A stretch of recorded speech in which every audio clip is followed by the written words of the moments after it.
lineup today. Scott Rickenbach joining us. Absolutely dominating baseball right now. And he's going to talk Cleveland Guardians and the Philadelphia Phillies game.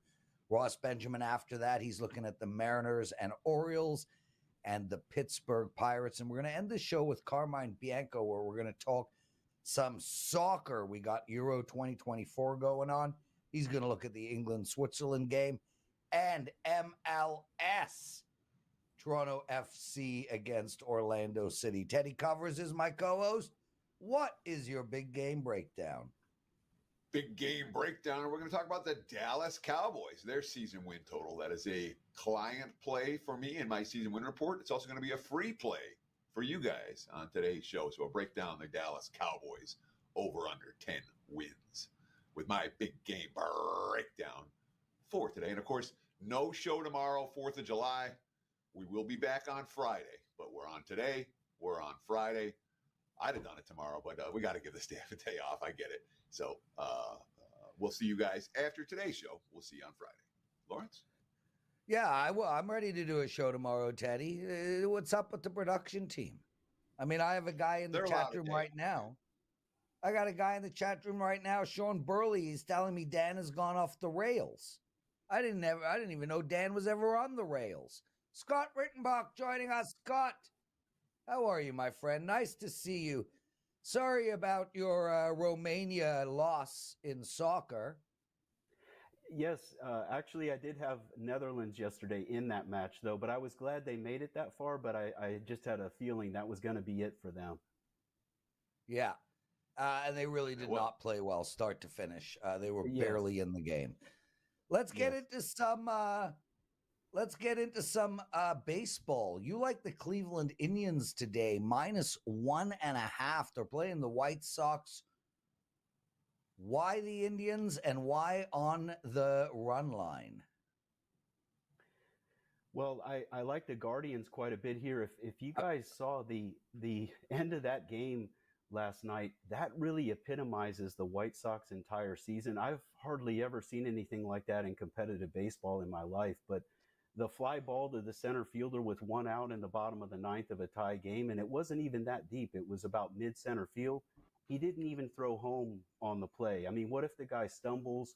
What if the guy misses the plate, running home? How do you not throw the ball there? But that basically is the White Sox season in a nutshell. So what this play is for me is a chance to fade the White Sox at a pretty decent price. But I'm still saying take the run line because there's even more value there. It's hard to lay bigger prices that are in the 160, 170 range. But when you look at this matchup, the White Sox are 8-34 on the road this season. 8-34. They're 6-22 in divisional games. And then the key to why we're getting some value here is Fede is on the mound for Chicago. He's got some pretty decent numbers, but if you look, he has not been as good on the road. Now you'll look and see, well, he had some good road starts in June, and I'll give you that. But right before that, he had 4 straight road starts, averaged about 5 innings apiece in those starts. And he gave up about 4 earned runs on average in those starts. So when he does struggle, it tends to be on the road. And also he was strong against Cleveland when he faced them in Chicago. But when he faced them at Cleveland, the Guardians got to him and actually had 3 homers in that game. And so here we've got a chance to fade a really bad team, go with the much stronger team. And then when you look at Williams, you look at his numbers in his rehab starts, you won't be that impressed with the overall numbers, but here's the key. That's what you got to look at closely when you evaluate a guy coming back from an injury. He started to get stronger, and his last 2 starts in the minors, preparing now for his season debut, were solid. And now you got a guy that had a low ERA last year. I think his opponent's batting average was like 219 last year. Williams is pretty solid. Chicago's one of the worst lineups in baseball. I think Cleveland's going to roll here at home.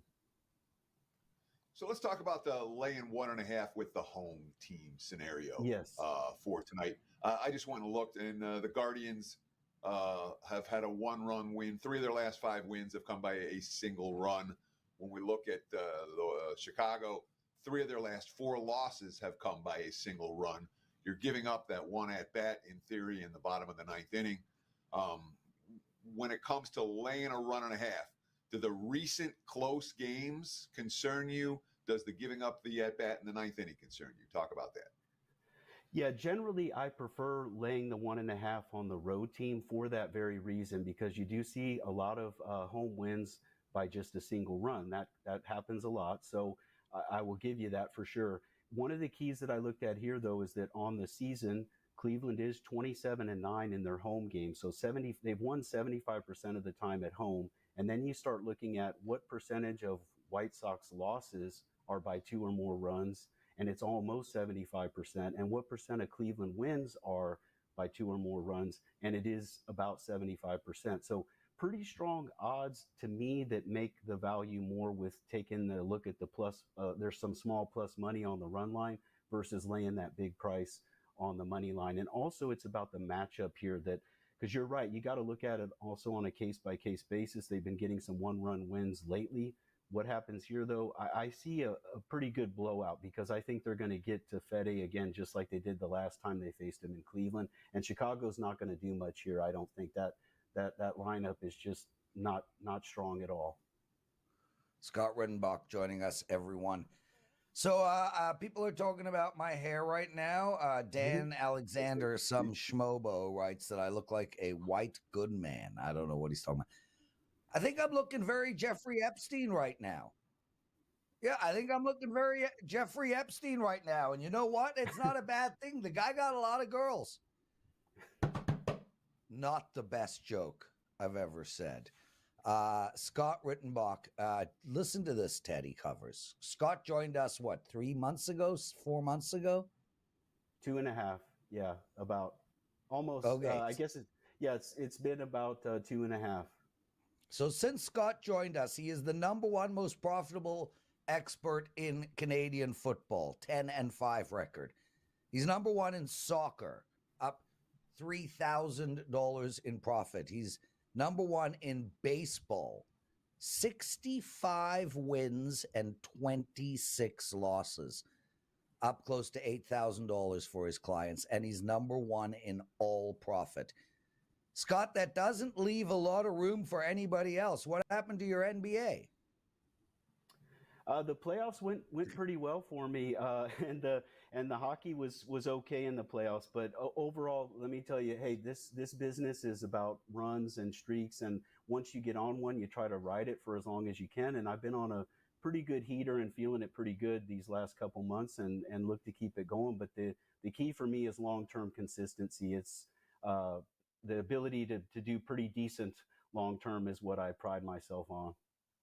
So the only sports he's not number one at right now is dart throwing, ping pong, bocce, women's NBA, and UFC. Other than that, this man is number one in everything.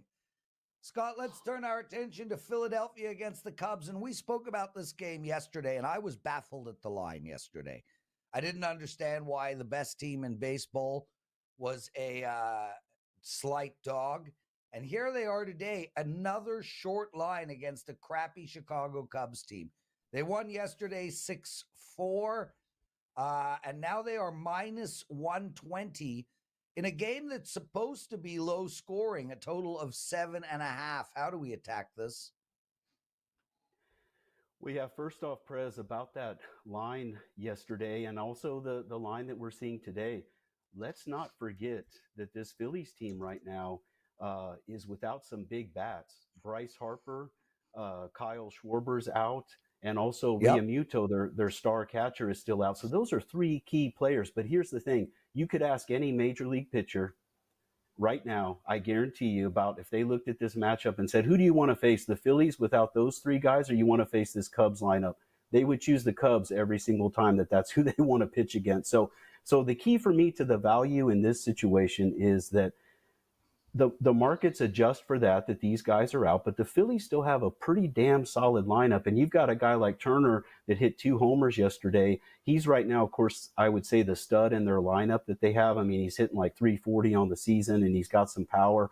But the Phillies have other hitters that still have power in that lineup that are still there, even though, they're missing those other bats. They've got guys that can hurt you. So when you start looking at this matchup, what I like here is we're also getting value because Imanaga for the Cubs, he had that fantastic start this season, and then the manager screwed it up, in my opinion, because what happened is when his season started to turn was when they said, hey, we better give this guy some rest.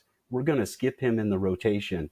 He got rocked in the very next start, and he's also had another recent start where he had extra rest that he got hit hard again. And so if you look at him, now don't get me wrong, this guy has good stuff, but he's been hit and miss lately. Which guy's going to show up today? I'm not 100% sure, but I do know that 3 out of his last 6 starts, he's been hit hard. 2 of the 3 were at home, like he is for today's matchup. And then you look at Wheeler. His last 8 starts, he's had 1 bad start. In the other 7, he's given up like 27 hits in 48 innings. So Wheeler's not given up 9 earned runs in those 7 starts, by the way. So Wheeler, almost every time he comes out, he's automatic. He very rarely slips up. We've seen Imanaga now slip up a few times recently, and I just trust Wheeler much more than Imanaga, and we've got good value here with the money line. So I'm willing to lay the short price here and think we've got good value. We also have the better bullpen, too. We have the bullpen edge in this matchup. So, Scott, I mean, certainly this is one of those lines that stands out, just like yesterday's game, where you're like, okay, here's a good team against a bad team, and the good team's basically a pick-em price in these contests. What are the markets seeing? It's all about Phillies' offensive injuries, or is there something they like about Chicago? Why do you think this game is priced as close to pick-em as it is, with the sharp money clearly showing for the Cubs? Well, one of the things with the baseball lines, as you guys know, is that there's a big emphasis on starting pitching, and certainly it's super important. And you look at a guy like Imanaga, he's got the low ERA, but he was so strong early this season, and now he's slipped up a little bit. I'm not saying this is going to be a blowout win. I'm not predicting that, but I'm saying I feel we have good value here. But when you talk about how the line is priced, one of the problems, in my opinion, with when people evaluate baseball is that they look too much at the starting pitching. Yes, it's important and it's one of the factors, but don't forget about bullpen and overall team lineup, current streaks as well. Who's hitting hot right now? Who's cold right now? You got to look at those things. You can't just say, well, this starting pitcher has these numbers. Again, it's a part of the equation, but you can't just it gets overemphasized, I guess, is what I'm saying when they make these lines. Speaking of hitting hot, Scott Rickenbach, number 1 at our site in baseball, soccer, and Canadian football. We've got a great promo up for you guys. It's our 4th of July promo. You get a 7-day all-access pass for $49, no coupon code. And Scott's got his own one. $299 all access all the way through to August 31st. Really encourage you guys to try Scott out. He's been absolutely rolling since the day he joined us. Scott, what do you got going for the clients tonight?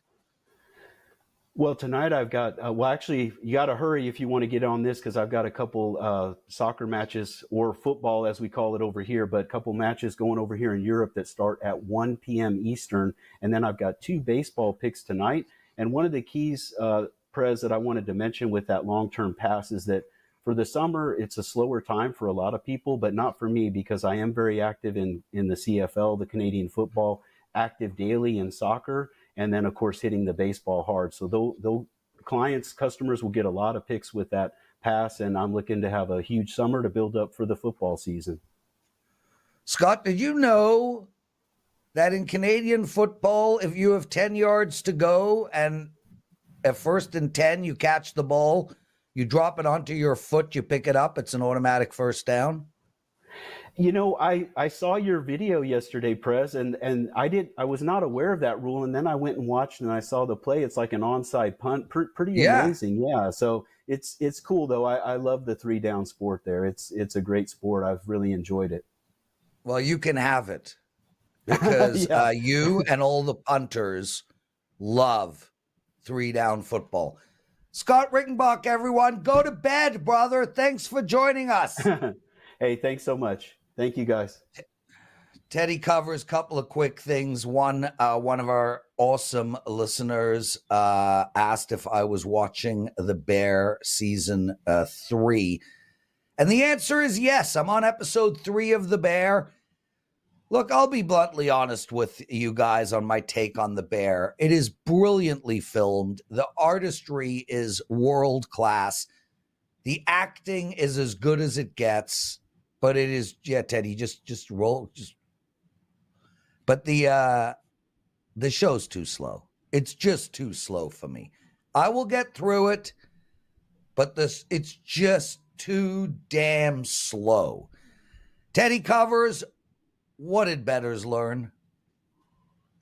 Well, my NFL season win report came out yesterday. This is a report that I've had real good success on over the course of my career. 100 wins, 50 losses, 3 pushes over the last 23 years. 16-4 with the 5% big ticket reports. So 80% with those. And I got a tweet yesterday asking about the recent records. Look, I had a 23-3 start with the NFL wins. It's a different era. I'm not going 23-3 these days. That being said, 77-47 since. This is not a trend that was built on only a strong initial returns. I've been profitable over the last 4 years. I expect it to be profitable again this year. We talk about the methodology. How do I do it? What do I looking for? And in Big Game Breakdown, we'll talk about the Dallas Cowboys. And I do it short here. We only have a couple of minutes for a Big Game Breakdown. But there's a lot of pieces of the puzzle. I start with last year. I want to know how good they really were a year ago. How tough was their schedule really based on my powering numbers? Were they lucky or unlucky with turnovers / close games / injuries? You know, we expect luck to regress or unluck to regress at some level. Continuity with coaching staffs and coordinators. New offense, new defense is going to be a negative initially, not a positive until proven otherwise. New coaches for bad teams aren't tasked with winning now, recognizing those nuances. And then it's down to personnel and depth. You know, teams might have stars, but no depth. In my mind, that's a negative. Teams might have depth, but few stars. In my mind, that's a positive. Are there key units of weakness? I spend a lot of time focusing on offensive lines, defensive lines, pass rushes, what's going on in the trenches. And then it's strength of schedule. But I use this year's win totals with juice as a defining factor, not teams' records from last year. That's why the mainstream numbers for strength of schedule are so bad. I spend lots of time with that nuance of the schedule. Is it tough early? If it's tough early, you can send the team down the wrong path for their season-long trajectory. I'm thinking like the Bears in 2022 are a class example of an under. You know, they went 3-14, tough early, rookie quarterback, boom, things are going to go south. Is it easy early where a mediocre team can find the momentum? The Giants years ago, a class example of that, where they were kind of a crappy team. They got hot early. They had a bunch of easy teams, ended up making the playoffs that year. My clients and I cashed with the Giants over in that regard. Are they set up for a late season run with an easier slate down the stretch? The Packers last year, my 5% play was in large part based on that here's a young QB getting his feet wet early, and down the stretch they can make some noise. And of course, Green Bay got red hot down the stretch last year. So it's not just strength of schedule, it's how that schedule is laid out for the particular teams that we're handicapping. So the NBA Finals end, I get to work. It takes me about 2 or 3 weeks to do my research. The last week is putting everything together, connecting the dots, getting my own bets down. The last couple of days, I treat it like finals week. You know, I'm staying up all night. I'm having weird sleep schedules, making the final decisions for my short list and writing it all up. There's tons of info in those write-ups. The info itself pays for the report if you bet week by week, and then you finish it. Came out yesterday. I chill out this weekend, 4th of July. And then next week, what do we do, Prez? We start shooting NFL team preview videos. 32 of them going to come out. I hope you like them. Stay tuned. You'll see them at WagerTalk.com on the YouTube page. And, of course, we'll be tweeting them out as well. So 32 NFL team previews on the way. That's what I learned last night, Prez. Back to you, my friend. Teddy covers just addressed some stuff in the chat room. Landon Jackson, a Prez hater, but I love Landon. He takes time out of his day to join us. It's okay. I'm a big man. I can deal with it. He writes, another losing day for the Prez. I went 1-1. And yes, juice-wise, that was a losing day. And then he writes, I've been in a slump for years. Yeah, that's just not true. I was like, the last 8 months have been unbelievable for me and my clients. I won huge money in college basketball, huge money in NBA, had a winning NHL regular season, screwed it in the playoffs, had a winning NFL season, regular season, did well in college football, did well last year in baseball. I don't know what Landon is talking about, but I do want to say the last month or so for me has been terrible. And I haven't been coming on this show and telling you guys any differently. I haven't been giving you guys out promos. I haven't been asking you to play my plays. When I'm running hot, when I'm feeling it, when I'm seeing it well, I insist you bet the plays that I'm putting out. And I haven't done that in a while. I'm trying to work out of a bad start to the baseball season. And I'm going to. If you look at my NBA year, I was down about 50 units of profits, 5 months into the NBA season. I ended up making a ton of money for my clients. So I fully expect to turn my baseball season around. But I really don't appreciate, it's like I have a friend who's an eye doctor, and he's got reviews up on Yelp and all that. And it's like, worst eye doctor ever. Don't put people's living on the line with made up shit. Like, my friend is an incredible eye doctor. I am an incredible sports bettor. I don't appreciate you want to call me a douche? I'm a douche. You want to call me an idiot? I'm an idiot. Don't question my integrity, and don't put what I need to pay mortgage and my children's food with on the line if you're outright lying. Ross Benjamin joining us, everyone. How are you, Ross? I'm very good, and I echo your sentiments, Prez. I know exactly where you're coming from, and sometimes people forget, especially when they criticize our free pick videos when we lose one on occasion. I ask them all the time, when was the last time you went to work for free? So, I hear what you're saying, Prez. So let me jump in here because I disagree with both you guys, and I disagree strongly. When people buy a play, all right, they have the right to do whatever they want. They can rip us. That's what they're paying for. They're paying for the right to rip us if we lose. We're not. And it's okay. We've got thick skin. We can handle it. But when someone buys a play, if they want to be pissed at me afterwards if it loses, that's their not what I'm saying. I don't think I said that. I was referring to the free pick. Yeah. I didn't say that either, Teddy. Yeah, I didn't say that. Everybody is entitled to do whatever the hell they want, bro.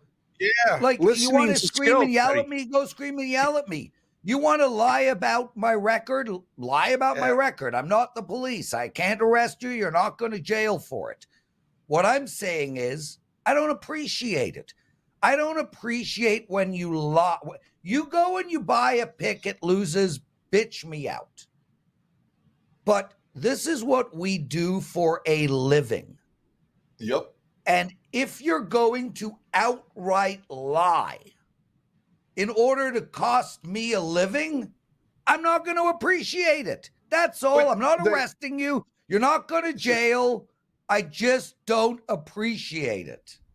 One thing that I've always appreciated about WagerTalk.com is that everything is documented.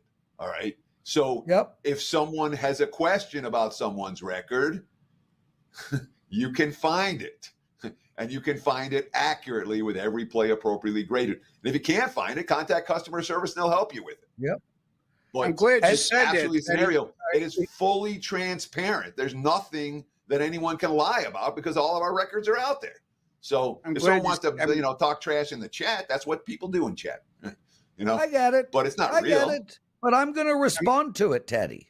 I'm going to respond to it and call it out as outright lies no matter what. And Jesse Schul writes, bring it on, folks. I got thick skin.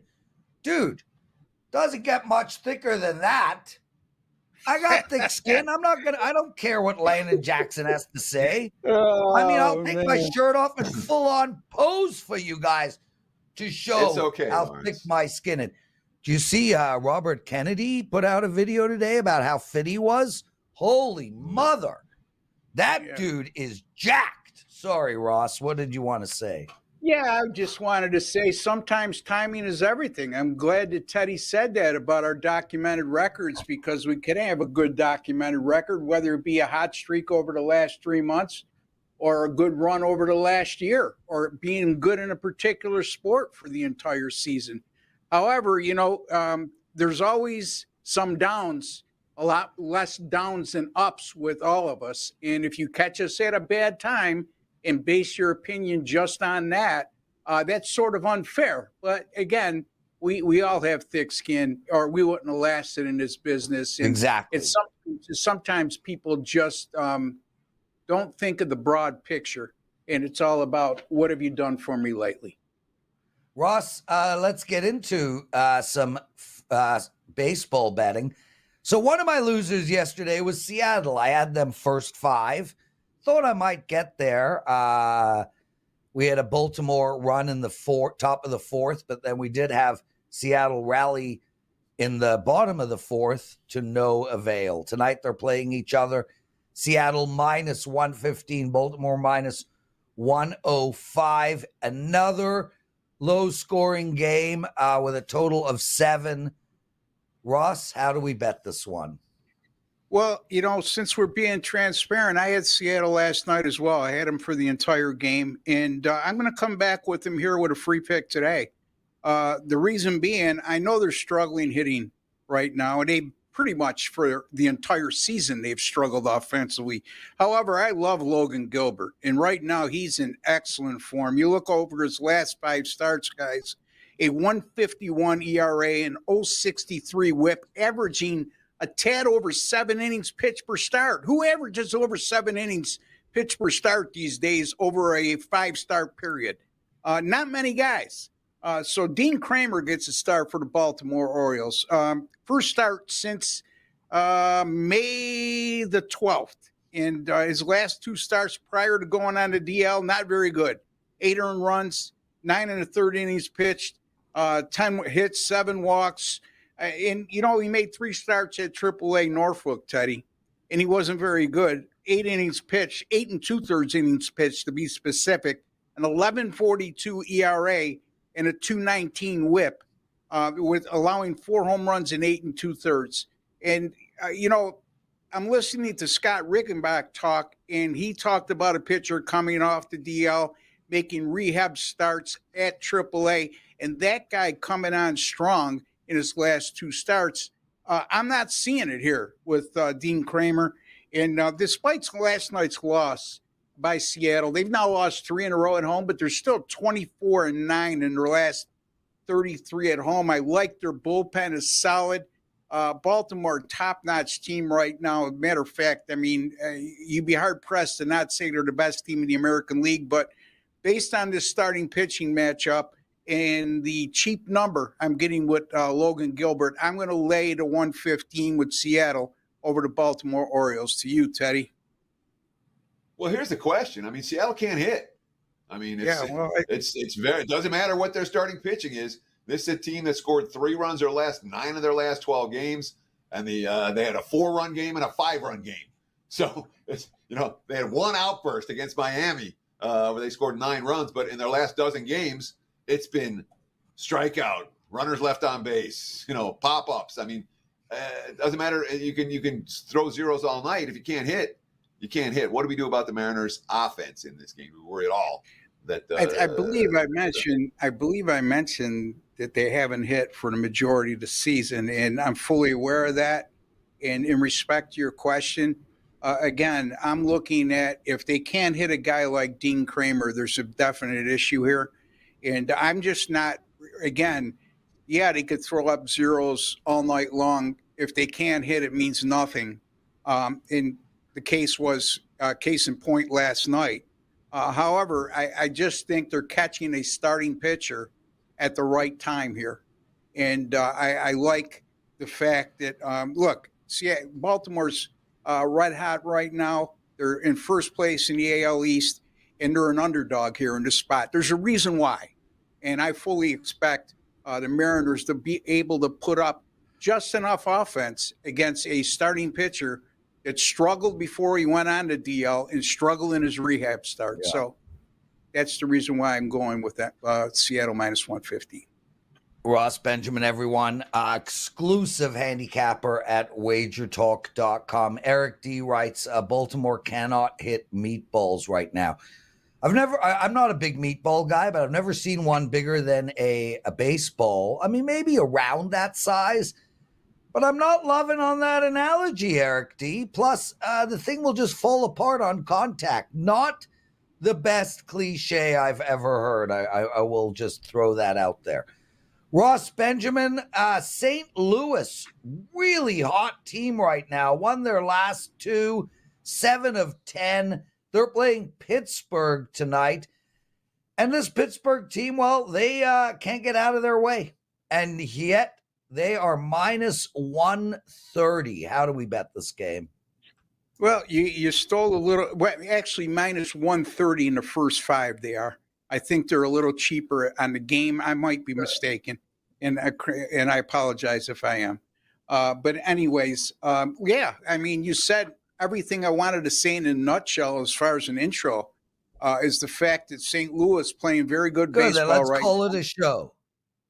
Yeah. I'm sorry? Well, if I said everything you wanted to say, let's get to your promotion and get you out of here.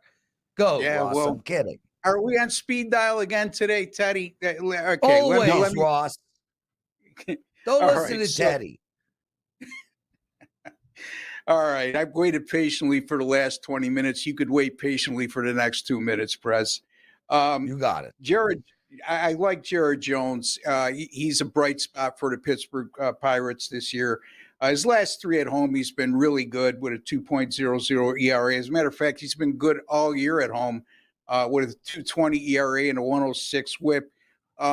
You did steal my thunder from the fact that, St. Louis playing really good. Pittsburgh can't get out of their own way, in your words. Yet it's the Pirates here who open up as a favorite, or are a favorite as we currently speak. And when that happens, red flags go up and my antennas go up, and I look for a reason to go contrarian, which would be on Pittsburgh here. Although I don't trust their bullpen, Teddy, and that's why I'm going to make this a first 5 pick. The Cardinals, Miles Mikolas, a 5.32 ERA on the season. As a matter of fact, his last 4 starts against Pittsburgh, St. Louis has gone 0-4 in those outings. So I'm going to take a small shot here. I like the starting pitching matchup again here. I like Jared Jones over Mikolas, but like I alluded to, I don't trust the Pittsburgh bullpen, Teddy. So I am going to use Pittsburgh here, and I'm going to lay the 130 in the first 5 innings. So I got a quote from Mikolas after his last start where he got lit up. And, a guy who has been real good prior to that. Let me just find it real quick here. Quote, they asked him, what are you going to do? And he said, quote, work my tail off in between starts to make sure that doesn't happen again. I've had a pretty good run the last 7-8 starts, so I'll probably just try to toss this one in the bin and keep doing what I've been doing. Mikolas has been real good for St. Louis that last start. Does that worry you at all here? No.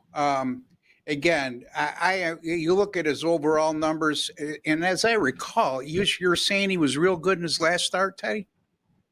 Because he got lit up last time out, but prior to that, he wasn't real good. Not only the last time out, but the time before that, he wasn't very good either. So I see a pitcher right now that's trending downward, even though it's only 2 starts, and a guy in Jared Jones who's been consistent all year long at home. And to me, that's enough. And, again, I do a lot of first 5 inning betting when I can eliminate a bad bullpen. And Pittsburgh, to me, qualifies as a bad bullpen, Teddy. So I'm going to go with Pittsburgh here, minus 130 in the first 5. I believe, Prez, you can get a cheaper line on the whole game, but I'm not willing to trust the Pittsburgh bullpen. Ross Benjamin, everyone. Guys, if you like what you're hearing, you enjoy the show, and I think we're all having a lot of fun today, please take a minute out of your day and hit that like button. Also, subscribe to our channel, 162,000 subscribers and counting. Ross, what do you have to promote? I got a 5% top play tonight going, folks. 21-9 since February 4th with my 5% top plays. That's good for 70%. And tonight it's another top play in Major League Baseball in the game between the Blue Jays and the Astros. So jump on board, folks. When I isolate a 5% top play, I've proven that I had at a very high win percentage, and I fully expect this game to be a winner in easy fashion as well. There we go, Ross Benjamin, everyone. Teddy, let's keep the show moving along. Carmine Bianco up next. First, it is your big game breakdown. Big game breakdown time. And of course, the NFL season win report did come out yesterday. 100 wins, 50 losses, 3 pushes in its 23-year history. One of the plays on that report was this one right here. I'm going to give you a brief recap. This is not the full analysis, but let's give you guys one of the plays on that win report right here. If you want the rest of them, just visit my page, wt.buzz/TC. You can get the entire report right now. Let's talk about the Dallas Cowboys. You can find Dallas at 10.5 wins, heavily juiced to the under. There's minus 180s, minus 190s out there. You can find Dallas at 10 in the minus 110 range. And pretty much every sharp dollar that's come in on the Dallas Cowboys so far this offseason has come in on the under. Why? Well, this is a team that is nowhere to go but down. They won 36 games over the last 3 seasons. Only the Chiefs have more victories. Dak Prescott, number 2 in MVP voting last year. He's not likely to play a whole lot better than he did. In fact, this was the number 1 offense in football last year. Again, nowhere to go but down. They were plus 10 in turnovers last year, had only 16 giveaways. Again, difficult numbers to repeat. And then we start to look about what happened this offseason. Well, this is a team that's been kicking the can down the road when it comes to salary cap issues, and they came to play. They lost 5 starters, came into play this past offseason. 5 starters in free agency, acquired only 1, aging 32-year-old Eric Kendricks, a linebacker, playing for his 3rd team in 3 years. They could be starting a pair of rookies on the offensive line. Bad news for a quarterback who finished number 2 in MVP voting last year. Their star wide receiver, CeeDee Lamb, already in a nasty contract negotiation. Bad news for a team that has no salary cap space. He sat out mini camps. He may sit out training camp. This is an issue. Defensively, they lost Dan Quinn in the offseason, an elite defense coordinator. Now he's a head coach in Washington. They had Deron Bland set an NFL record with 5 interceptions returned for touchdowns last year. That isn't happening again. We have a head coach and a quarterback, both in the final year of their contract. They could both be gone next year, playing on a team with severe salary cap restrictions that has overachieved the last couple of years. And from a scheduling standpoint, my numbers show that Dallas last year had the 2nd weakest schedule of any playoff team based on my powering numbers the week the game was played. That's not likely to be the case in 2024. All right. They have a much tougher schedule this time around. And of course, when we look at recent history, and since this schedule went to 17 games, teams lined 9.5 wins or higher, 22-14 to the under. Teams with 9 home games, like Dallas, lined at 10 wins or higher, 9-3-1 to the under with the 17-game schedule. That's an emerging trend worth riding here. This is a client play. Cowboys under. And there's your big game breakdown. Back to you, Mr. Prez. Teddy, we're getting a lot of love on TikTok, according to Joe Ranieri. I want to shout out everybody who takes their time to follow us on TikTok. Please like the show. Please follow us. We're going to be broadcasting live on TikTok, moving forward. Carmine Bianco joining us. And Carm, we are right in the thick of things. The summer of soccer is underway, and we still have a big soccer tournament coming up. Copa going, yeah. Euro going. You want to talk MLS, we'll save that for the last game.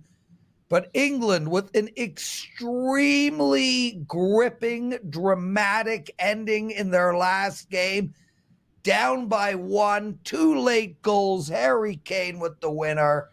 Now they play Switzerland, who just came up off what some would call a huge upset against Italy.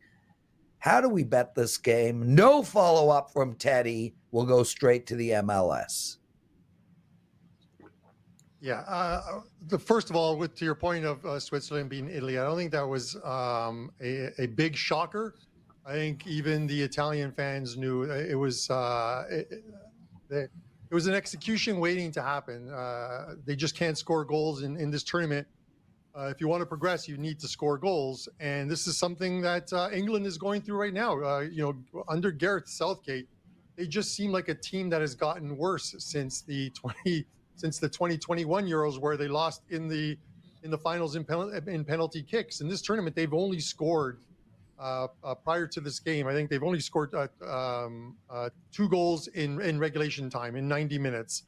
That is not the England. That's not the Three Lions type of team. You look at the talent on that team: Harry Kane, Phil Foden, Saka. There's just a bunch of players on that team with a good midfield and a good defense that can score. But the good thing for them is they're not allowing a lot of goals. This is an intriguing one because I think people look at Switzerland and think, okay, well, England, Switzerland, England's by far the better side. They have the better players. But Switzerland are playing as a unit. They play extremely well defensively. And we saw it against Germany. They had Germany on the ropes as well, too, in the group stages, only to finish in a 1-1 draw after a late goal in injury time, which gave Germany the group win there. This is a very good Switzerland team. They're going to give England all they can handle here. This is a game in which, Lawrence, I don't see a lot of goals scored in this game. Both teams defend well. England's only conceded a couple goals. Switzerland has only conceded 3 in their 4 games they've played thus far. And this is why you're seeing the draws at plus 200. Obviously, with these games, everything is settled on 90 minutes plus any injury time, and then we go to extra time and penalty kicks. And this very well could be another game that goes to injury time and penalty kicks, kind of like England's last game went to injury time. Jude Bellingham saved England's Euros. He scored with almost at the final whistle, 30 to 40 seconds left off a corner, and they're still here. They're alive and kicking, but they're not looking good. This is one in which I think if a team gets out front, it's likely to finish 1-0. Even the exact score lines point to that. England winning 1-0 plus 390.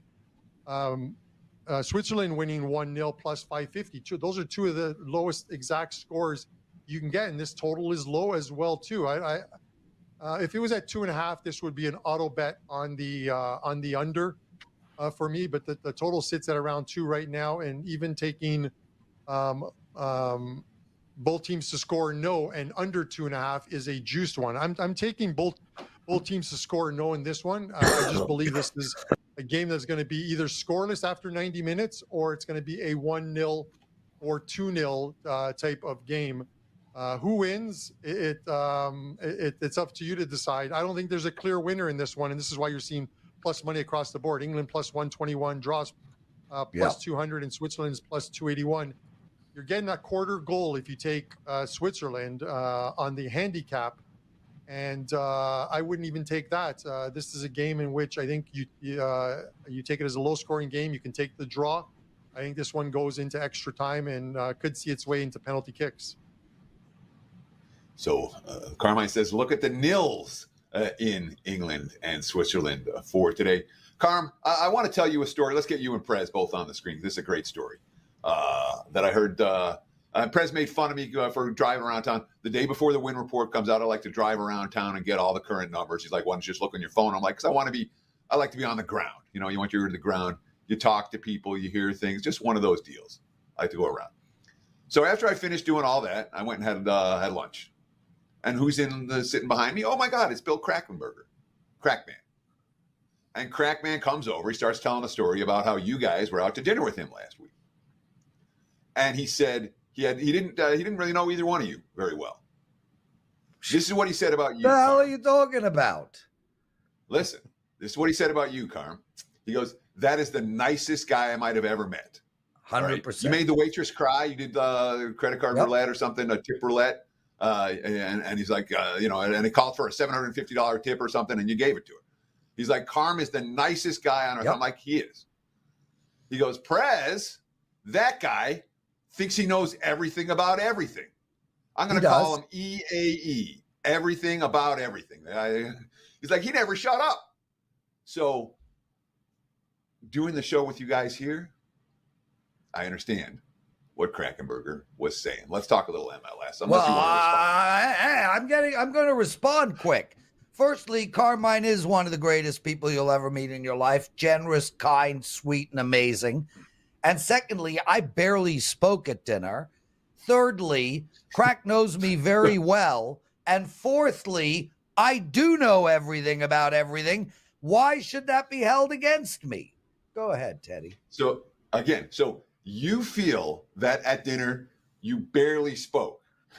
Other people at that same dinner have a very different impression about how much you spoke, which speaks to your own image of how much you're speaking. Well, to be fair, the edibles kicked in with about 15 minutes to go in the dinner, and I did not shut up from that point onwards. Carm, I got to get out of here, bro. Toronto FC playing Orlando City. This game goes tonight. How do we bet it? Yeah, I'm currently wearing my, and thank you for that story, Teddy. I'm currently wearing my Toronto FC jersey because I am a season ticket holder. I am going to the game and actually leaving after this show is done. Listen, this is another game with plus money across the board. Toronto plus 131, the draws plus 267, Orlando's plus 291. I've been focusing a lot on totals since tournament season started back on June 14th. And I've released 14 of them, winning 11 wins, 2 losses, 1 draw. And they're not always overs, guys. There's been 5 unders in that, with 3 of them winning, 1 pushing, because there are some really good spots, especially in the Euros, where you can take unders. MLS, not so much. I had a 5% play on the over this past weekend. That one cashed at halftime. And it has to do with these tournament seasons. There's players missing. Toronto, you look at Toronto. Toronto's a team that started well, but at some point regression was going to hit this team defensively, and it has. They're on I believe a 7-game losing streak at the moment right now, or a winless streak at the moment right now. They have players missing: Richie Larea, Osorio, Sean Johnson, who plays for the U.S. men's team. They're away on international duty. When a team does not have depth, they're pulling players from their academy. They're pulling players from their Toronto FC2 team. And they're likely going to get scored on. And this is what is happening with Toronto. 7 of their last 8 games at home, 3+ goals scored in each of those. They still possess the ability to score goals. You have Federico Bernardeschi, Lorenzo Insigne, the 2 Italians on the team that can score. So they're always still a threat to score, but they're going to get scored against. They're not a team that's going to record clean sheets. The total here sits at 3 right now. And I think that's a short number because I think we're going to see some goals tonight. Orlando City are having a miserable season as well, too. They are the 4th or 5th worst team in the East as far as goals allowed. And when they get on the road, that's even worse. They're the 2nd worst team on the road. 4 straight overs for them, in which 20 goals were scored in those 4 games combined. This one has over-pegged on it, and this is where I'm going with it. So I'll be at the game tonight cheering goals no matter who they come from, because at the end of the day, you put your bias aside and you let your bet rule. And the bet here is over 3. There we go. Carmine, the nicest guy on the planet, and nice enough to always invite me for dinner because he wants my company and he knows that I know everything about everything. Carm, I'm going to bugger off now. I have to run. Please promote, and then Teddy, close the show. Have a wonderful July 4th, everyone. Lots of love to every single one of you, including all my haters. We'll see you on Friday. Carm, promote. Yeah, MLS 3-pack up for tonight, including a best bet 4% play. You can pick that up at WagerTalk on my page. And then the Euro and the Copa America quarterfinals, I will have them up later today, up on my page as well, too. You can take advantage of that July 4th, or if you're looking for a package that includes NFL, because I was number 1 in NFL last year at WagerTalk, and I'm going to try and run it back this year. You purchase the the NFL package, and you get all of the Euro, Copa America, and the Leagues Cup, the tournament that follows these two. You're going to get all of that included in the package for free. That's it for me, Teddy. Carmine Bianco, he's locked and loaded, and we're locked and loaded for the 4th of July weekend. Again, WagerTalk.com. There will be no show tomorrow on Thursday. We'll be back again on Friday. But all the deals and all the plays still available. Customer service is working. Yeah, it'll be fine if you want to get on board. Of course, visit my page, wt.buzz/TC, or any of the pages at WagerTalk.com, and you can take advantage of the special offers like 7-day all access for just $7 a day, $49. Lots of good deals.